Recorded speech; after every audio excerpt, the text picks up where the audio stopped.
Oi, pessoal! Na primeira parte você já aprendeu como consumir o conteúdo em outro idioma e fazer o input. Agora você vai aprender a pôr esse conteúdo em prática. Se você perdeu essa aula, não tem problema, ela vai estar aqui no card, tá certo? Que você pode acessar. Antes, vamos fazer uma pequena reflexão. Qual o objetivo essencial da língua de um povo?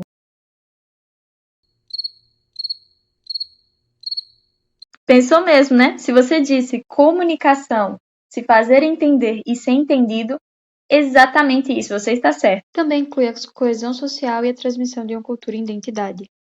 Então, por que praticar apenas memorizando as palavras? Assim, elas se mantêm como peças soltas de um quebra-cabeça. Então, como deve ser a prática? Ela deve conseguir converter as informações do input em conhecimento sólido, conhecimento anclado, para que você possa utilizar e produzir com o que você aprendeu. Tá, e como é que a gente vai fazer essa produção? Essa é a parte mais importante que você tem que entender. Você precisa praticar, você vai fazer isso através da prática ativa, o output. Você precisa criar frases, você precisa imaginar diálogos e usar em contextos reais. Você não pode só ficar absorvendo, lendo, isso não é prática. Isso é um estudo passivo, você precisa fazer um estudo ativo. Então, toda vez que você for estudar, as palavras que você tiver aprendido, você precisa construir as suas próprias frases. Não só as frases do exemplo, do exercício, mas as suas próprias frases, aquelas frases que fazem sentido para você e dentro da tua realidade. Então, com o vocabulário que você aprendeu, com as palavras que você tiver aprendido, construa suas frases, tá certo? Depois, seja ainda mais prático. Imagine diálogos onde você utiliza essas frases. Elas não podem ficar paradas. Elas precisam ser frases que têm utilidade dentro da sua rotina. Então, pratique ela tanto na sua cabeça, você pode praticar tanto utilizando o IA e outros recursos que eu vou falar um pouquinho mais para frente. E use em contextos. Essas frases, elas precisam ser reutilizadas em vários momentos do seu dia a dia. Então, você vai perceber que no começo as frases elas vão ser mais simples, porque você está buscando aplicar no seu contexto, mas com o tempo elas vão se tornar mais complexas. Vai surgir dúvidas, você vai perguntar, vai começar a se questionar como é que palavra eu poderia usar, como eu me expressaria nessa situação, começar a ter essa mente questionadora e entenda isso de forma muito importante. Não só entenda, mas utilize. É uma ferramenta viva que você realmente precisa pôr em prática. Como que pratica isso? Como é que a gente cria essas frases? Como é que eu pratico com outra pessoa? Você pode se gravar. É muito importante que você entenda que a prática é um momento de fazer para você observar, para você poder fazer a correção do que você fez. Então, se acostume muito a passar por vários processos de autocorreção. Você é autodidata, você vai ter que fazer isso e se acostumar a se refinar o tempo todo, constantemente. Então, você vai fazer o quê? Você vai se gravar explicando o que você aprendeu e depois vai escutar e avaliar. A forma que você se comunicou, você acredita que tá legal? Quando você externalizou aquilo que você entendeu, a mensagem foi comunicada da forma que você queria ou da forma que ela deveria, você vai usar IA para te ajudar. As próprias IAs, como o próprio ChatGPT, ele já tem ferramentas de comunicação de voz que você pode usar e ele te dá um feedback na hora. É muito interessante que você grave, escute, você mesmo avalie e depois passe para IA. Mas se você tem pouco tempo, já pode conversar aí direto com ela, tá certo? Escreva seus pensamentos. Ah, eu não gosto de escrever. Faz isso porque faz total diferença. Escreve teus pensamentos em inglês. Tu vai ver que no começo, no idioma que você tá aprendendo inglês, espanhol, tu vai ver que no começo, tu não vai saber expressar muito bem tuas ideias. Ou tu vai escrever uma estrutura super gigante para expressar as tuas ideias. É muito importante que você visualize como que você pratica, porque é muito diferente, gente. Entender como se faz e fazer é muito diferente. E sempre explica o porquê dos seus pensamentos, das suas ideias. Realmente desenvolva tudo que você está fazendo. Não diga só que um pensamento é eu tô feliz, certo? Por que eu tô feliz? Ah, eu tô triste. Por que eu tô triste? Ah, eu estou empolgado. Por quê? Por quê? Por quê? Por quê? Vá desenvolvendo esse pensamento, porque você vai precisar encontrar novas palavras. Quanto mais novas palavras você precisa buscar, mais você vai expandindo o teu vocabulário de uma forma orgânica, de uma forma natural. E não só isso, de uma forma que ele vai estar totalmente conectado. Não é mais um quebra-cabeça solto. E você pode usar aplicativos para correção como o Grammarly. O Grammarly funciona muito bem para quem está estudando inglês, mas novamente existe as IAs para isso. E muito bacana falar com outras pessoas. Essa parte de falar com outras pessoas, eu deixei até uma observação aqui, ela funciona muito bem, mas você precisa ter curiosidade sobre essas pessoas. Não espere muito que as pessoas queiram te entrevistar, queiram fazer perguntas sobre você. Porque dependendo da cultura que você começar a conversar com a pessoa, ela é muito reservada, ela vai ser muito reservada. Então é importante que você tenha essa curiosidade para poder perguntar para ela. E eu recomendo que você comece mais essa parte de falar com outras pessoas quando você já tenha um acervo, quando você já tenha escrito, praticado escrita, praticado voz, praticado a comunicação. Isso sozinho, e depois você vai se expor à pessoa. Por quê? Como é que você vai responder se você não praticou a sua escrita, se você não comunicou? Como é que vai ser a tua resposta para aquela pessoa? Por nessa tecla, mas é muito importante que você entenda. Você está aprendendo a expressar-se em outro idioma, não apenas absorver.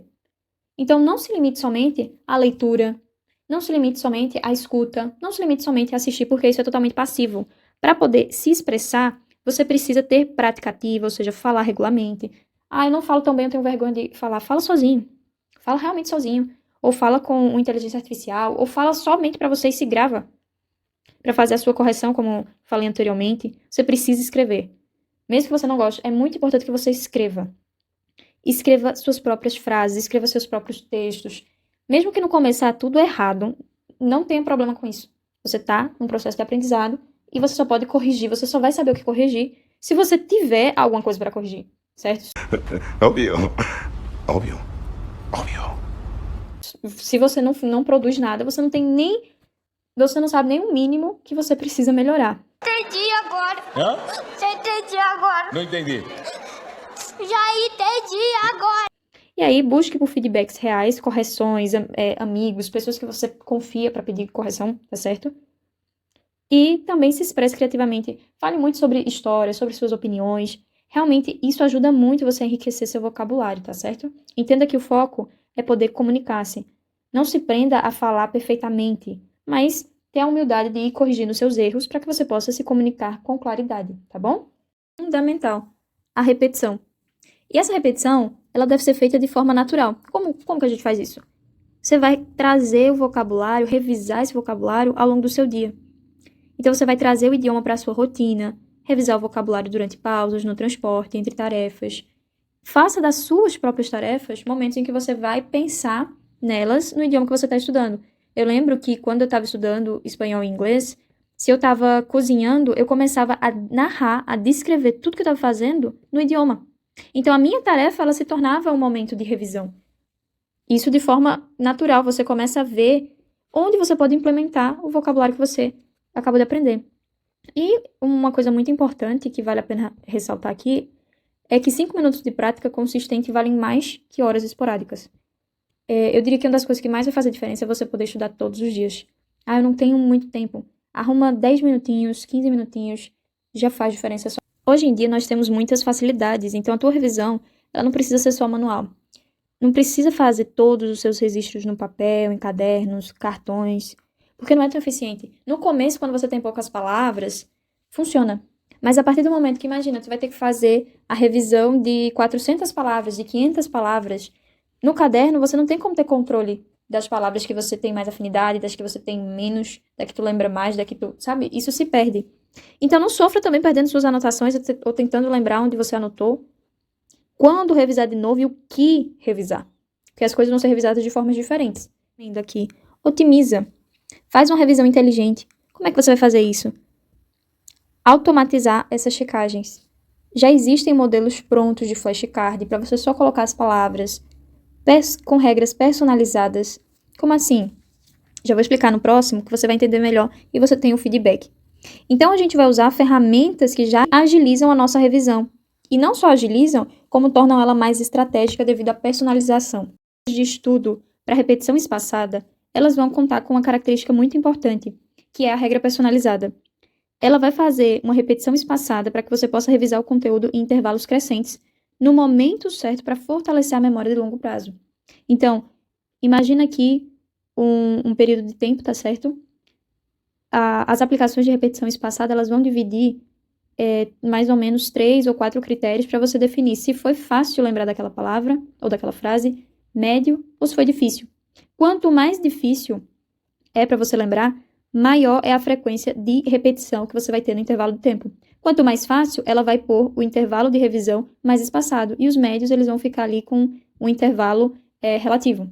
Você pode personalizar algumas dessas regras e escolher a cada quanto tempo você quer que seja revisado. Então, é muito legal realmente utilizar esse tipo de ferramenta, porque ajuda a lembrar melhor ao longo do tempo, tá certo? Foca realmente no que precisa, porque você concorda comigo que a palavra que você disse que é fácil, você não precisa revisar ela todo o tempo com a mesma frequência de uma coisa que você sabe que é difícil, porque você não tem tanto tempo e é melhor direcionar o seu tempo para aquilo que você tem mais dificuldade de lembrar, sim? Então, você vai transformar revisões revisões curtas em aprendizado mais duradouro. Você está tornando a sua revisão mais eficiente. Então, a gente vai usar revisão em intervalo, exposição no tempo certo, recuperação ativa, tá certo? E consolidação de longo prazo. Indicativos para repetição espaçada existem vários, mas eu separei aqui 3, que é o Anki, o Juggle e o T-Study. Dê uma oportunidade para cada um, instale o Juggle e o T-Study, você não precisa instalar, você pode usar eles online, o Anki já funciona melhor instalado no computador. De todos, o Anki, ele é o que é completamente gratuito. O Juggle e o TEA, eles têm as versões gratuitas com algumas limitações. Isso aqui não é nenhuma publicidade, é porque realmente funcionam muito bem. O Juggle, ele tem uma camada de gamificação que para mim é muito interessante. Ele também utiliza IA junto com o T-Study. O T-Study, para recurso de estudo, ele acaba sendo muito interessante, porque ele apresenta resumos, ele vai apresentar níveis de dificuldade das perguntas. Então, você também pode colocar, por exemplo, páginas de um e-book, o próprio PDF, links do YouTube, e ele vai produzir perguntas para você, faz resumo, o Juggle também, e vão fazer revisões, flashcards para vocês. O Anki, eu acho ele bacana para você criar os seus próprios flashcards, de usar essas ferramentas para que você possa construir seu estudo personalizado da forma mais eficiente. Então, você está visando aqui identificar os pontos fracos através dos feedbacks, tá certo? E de forma automática você vai revelar suas lacunas para o que você precisa. Então você vai priorizar temas, foco realmente no que mais dificulta. O ritmo é adaptado, porque você vai fazer isso no seu ritmo e focado para o que você precisa. E seu aprendizado ele vai ser conforme o seu desempenho, tá certo? E a revisão é direcionada. Evita revisar tudo igualmente. Isso aqui otimiza demais o seu tempo. Uma dica de estudo que eu gostaria de deixar aqui para vocês é quando vocês forem ler, vocês também usarem o áudio junto a isso. Isso aumenta muito a retenção, multiplica o teu aprendizado. Então você pode utilizar audiobook e podcasts, mas também acompanhar a leitura disso. Eu acredito que muitos de vocês já fazem isso. Eu escuto muito enquanto estou caminhando, enquanto estou lavando louça, enquanto estou fazendo alguma atividade que não exige que eu esteja realmente acompanhando tanto aquilo ali. Você pode fazer isso sim, mas também recomendo que você realmente dedique um tempo para ler e escutar, para ter esse acompanhamento visual das palavras, tá certo? E, claro, sempre adeque os textos ao seu nível. Uma outra coisa que eu gostaria de recomendar, a ferramenta que eu usava para poder juntar esses dois é o Microsoft Edge. Ele tem um assistente virtual que ela já faz a leitura do PDF para você. E o mais interessante é que você pode escolher o idioma e também o sotaque da pessoa. Então, por exemplo, o português. Você poderia escutar uma pessoa que fala português tanto do Brasil como de Portugal. O espanhol, alguém da Espanha, Colômbia, Peru, Chile. Bom, de onde você quiser, um sotaque preferido que você gostaria de aprender, ele te ajuda muito a fazer essa imersão. Uma coisa importante, aprenda além do idioma. Como a gente falou, a língua de um povo ela tem os seus objetivos essenciais de comunicação, mas também de transmissão de cultura e identidade. Então, vá além do idioma, faça realmente uma imersão. Mesmo sem viajar para o país, já comece a fazer a sua própria imersão. Então, aprenda sobre a cultura, a história, os costumes. Você consegue fazer isso através de livros, canais no YouTube, culinária, religião e pessoas que inspiraram de alguma forma aquele país. O idioma começa a fazer sentido. Eu recomendo realmente que você faça imersão, porque existem expressões que só fazem sentido realmente dentro daquela população. Os regionalismos, por exemplo, que temos aqui no Brasil, eles só fazem sentido e só são utilizados dentro daquela região, justamente por conta da cultura, dos costumes, da história daquelas pessoas. Levou meu nível. Essa daqui eu diria que seriam as 3 características que elas vão subir o seu nível do básico para o intermediário, já saindo para um outro tipo. Uma outra dica para vocês. Tenha sempre a leitura profunda, textos completos com contexto cultural histórico. Não se prenda só a ler um parágrafo e encerrar ali. Realmente busque ler um livro completo, um artigo completo, porque aí você vai ter muito mais repertório a respeito de como começa e como termina. Tem uma escrita ativa, eu já cliquei muito nessa tecla aqui. Redija parágrafos, não só frases isoladas. Tente iniciar e concluir as suas ideias através da escrita. E tenha sempre uma reflexão crítica. É muito importante que você possa expressar suas ideias e ainda mais as ideias mais complexas, não só palavras. E tenha sempre em claro em mente que consistência é muito melhor que perfeição. Fluência não vem de perfeição, tá certo? Ela vem da prática e uma prática direcionada com sentido. Novamente, pratique todos os dias e tenha sempre esses 3 pilares aqui que você vai evoluir muito. Menos importante, vamos fazer agora um resuminho de tudo. Juntando a aula passada, o input, você já entendeu como você vai absorver a informação, como você deve buscar, tá certo? Vai fazer as práticas, aplicando o que você aprendeu. Vai criar o seu próprio banco de revisão, tá bom? Armazenar os pontos-chave, fazendo uma repetição que consolida o teu conhecimento e reforça os teus pontos fracos, tá bom? Você agora já tem todas as ferramentas, todas as instruções para realmente começar. Então, comece simples, escolha um foco, uma fonte e uma prática. Dos aplicativos que eu falei, selecione o que você mais gosta para que você tenha o seu banco de dados, tá certo? Um aplicativo também para ser o seu banco de armazenamento, para você fazer as suas revisões com suas cards, um tipo de conteúdo e uma forma prática. Veja qual se adapta melhor, tá certo? Se você prefere escrever, se você prefere falar. Hoje comece só com uma e depois vá realmente agregando cada um. Gostaria de comentar também, só relembrando, que tem um material gratuito, tá certo? Esse material já está divulgado desde o primeiro vídeo, mas eu vou colocar aqui na descrição desse vídeo também essas informações à mão em PDF, se você quer escrever, tá bom? Fazer suas próprias observações. Que esse vídeo tenha feito sentido para você, que você tenha entendido que... Ah, agora eu entendi! Agora eu saquei! Agora todas as peças se encaixaram! E tenha gostado, que eu tenha conseguido motivá-lo a começar a estudar e aprender o idioma que você tanto sonha, que você veja que isso é mais possível do que você imagina, e que mesmo sozinho, sem muitos recursos, você pode aprender. Você só precisa realmente estudar da forma certa, estudar da forma que você cumpre o objetivo do idioma, da língua, tá certo? Por isso que eu trouxe essa reflexão no começo, para que você sempre se questione: a forma que eu estou estudando me permite me comunicar, me permite expressar o que eu quero? Então, se sim, continua, só vai, e quando você menos perceber, você já vai estar se comunicando, você já vai estar se expressando. Algo, se você gostaria que eu me aprofundasse mais em algum tópico, algum tema, deixa aqui nos comentários, eu vou ficar muito feliz de saber o que você gostaria de aprender aqui, tá certo? Pra gente trazer e poder conversar um pouco mais sobre isso. Agradeço muito sua atenção e tchau, tchau, até o próximo vídeo. Tchau.